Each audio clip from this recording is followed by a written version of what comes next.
What's up, everyone? Welcome back to the channel. It's your boy Duck, and I'm about to react to how to use a compass. REI is the channel. Yeah, I'm on that journey. I just wanna see how to use one. You know, why not figure out these things?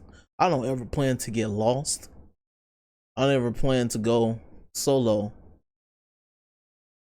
in the woods or anything like that, so probably would never need this skill, but it's good to have this skill just in case. Yeah. Let's watch. A compass is part of the 10 essentials, and most people take one with them into the mountains. But how in the world does it work? Luckily, it isn't too hard to use your compass, and when paired with a good map and a bit of know-how, it becomes a powerful tool for navigation. In this video, we're going to cover the essential parts of the compass, how to set up your compass to account for the declination for your region, how to take a bearing from a map to find an object in the field, and how to take a bearing in the field to find yourself on a map. All right. It's going to be hard to talk about how to use a compass without first understanding what all the different parts are for. So let's go through that real quick. This is the base plate. It's clear, so you can see the map below it. And there's always at least one straight edge that you'll use later for taking bearings. On the side, there are rulers that you can use along with your map's scale to help you calculate distance. On top, you'll find a direction of travel arrow to remind you which direction to point the compass when you're taking a bearing. This big circle is the rotating bezel, which is marked with degrees from 0 clockwise up to 360. Above the bezel is a little marker called the index line, which marks where you'll read your bearings.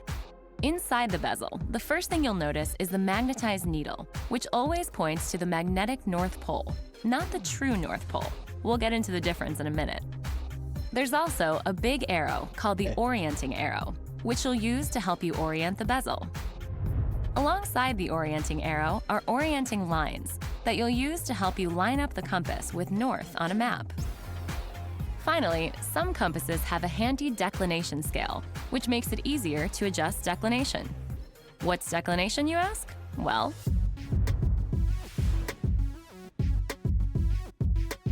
declination is the angle difference between true north and magnetic north. The needle in your compass will only point to magnetic north, so right now it's pointing to somewhere in northern Canada, not Santa's workshop.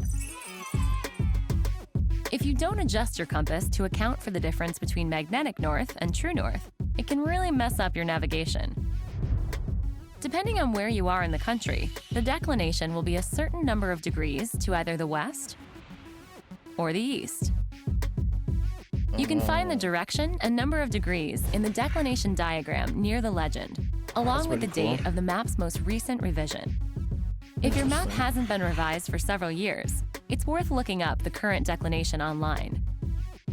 Different compass brands set declination in different ways, and once you know the declination for your region, you can put that information into your compass. When you do, and the needle lines up inside the orienting arrow, the north marker on the bezel will point to true north. This map of the Lake Tahoe area has a declination of 14 degrees east, and it was updated very recently. So we need to move the orienting arrow 14 degrees to the east. Now that the declination is set, you can start using your compass with your map. That's interesting. You First gotta off, go through all a bearing describes a direction in terms of degrees. Bearings are way more precise than just saying go east or west. Instead, you can say to get to the lake, follow a bearing of 79 degrees. One of the most common ways to use a bearing is when you're out hiking and you want to head to a specific point, like a peak or your campsite. If you know where you are on a map, it's a simple process. Start by finding your current location on the map. Let's say we're here. Now set your compass on the map so that the straight side of the base plate lines up with your position. Next, find the point you want to head toward. Let's say it's this peak. And rotate the entire compass until it forms a line between your position and your destination. Make sure the direction of travel arrow is pointing in the direction of the peak.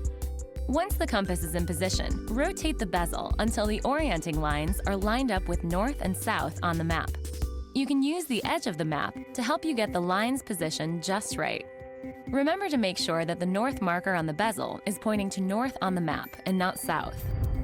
Okay, once the orienting lines are running north-south, look at the index line to read the bearing you've just captured. Here, it's 188. Congrats! Now you can use the compass to follow the bearing. Hold the compass in front of you with the direction of travel arrow pointing away from you. Sorry.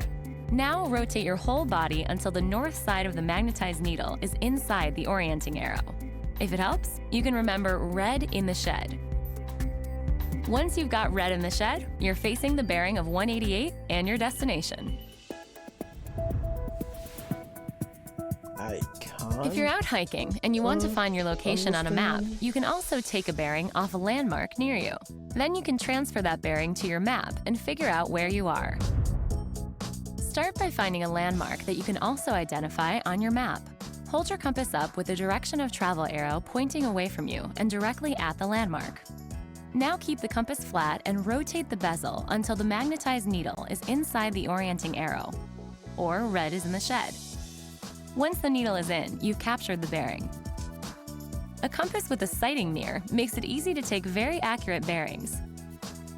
Hold the compass at eye level and point it at the object.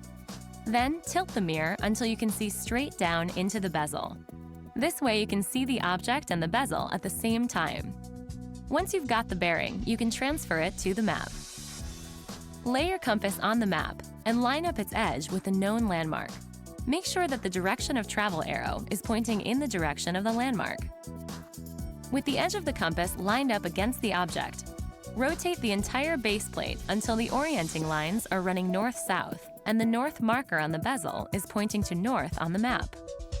Once you've finished, you can draw a line on the map along the edge of your compass. You are somewhere along this line. If you want to find your exact position, you use a process called triangulation. All you have to do is take another bearing, but with a different object that's at least 60 degrees away from the first. Where the two lines intersect is your position.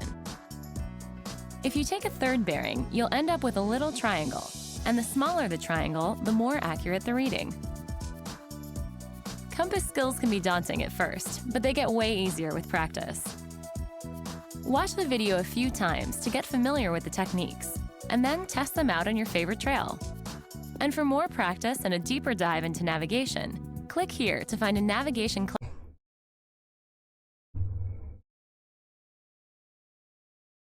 Okay. Apparently this video, you gotta watch it like 4 times. Damn, apparently you need to know the bearings to get approximate location of where you're at. Then you gotta find another bearing to go with that bearing to find your exact location. That's a lot of stuff you gotta do. I thought a compass was, hey man, this is north, that's south. It's easy. Hard to fucking actually do. So you reading it on the map is so much difficult. I don't know. I'd rather take a compass with some longitude, some latitude, bro. Give me a map with some longitude, some latitude, bro. I'd rather that, bro. That shit crazy. I'd rather deal with numbers, to be honest. Multiple numbers too. When you do longitude and latitude, it's a lot of numbers. Anyways, if you was confused, I was too. You know, it'd be like that. Even the comment section is confused. I'm never going to use a compass probably, because I'm not gonna get lost anywhere. I don't have no reason to get lost. I don't drink. I don't smoke. I don't do no drugs. Yeah, I'm sure I should be fine, you know? Yeah. Thank you though for this video, but I'm gonna make sure I'm good. I'm using, at least we grasp an idea on how to use it. at least decently in our head.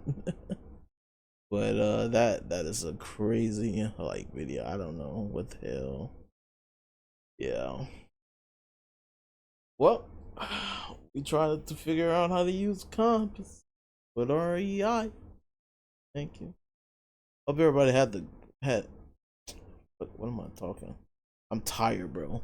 My body just seen 1 a.m. and it said, "Oh, you're tired now." All right, bro. Hope everybody enjoyed this video, bro. Hope you learned at least something, at least half, maybe a fraction, something, bro. Something. Yeah. I'm gonna use maps on my phone. offline, online maps. No, I'm just playing. But yeah, I'm gonna make sure I don't go on no hikes, no wood tripping, no wood trips in the woods. We in the woods. Yeah. Even if I am doing all that, I'd rather look at the stars. At least the stars is easier to navigate in the way. Yeah. But yeah, thank you guys for watching. I'm out. Peace. I'm not ashy, bro. My skin's peeling. I know it looks like I'm ashy, but it's just it's taking forever.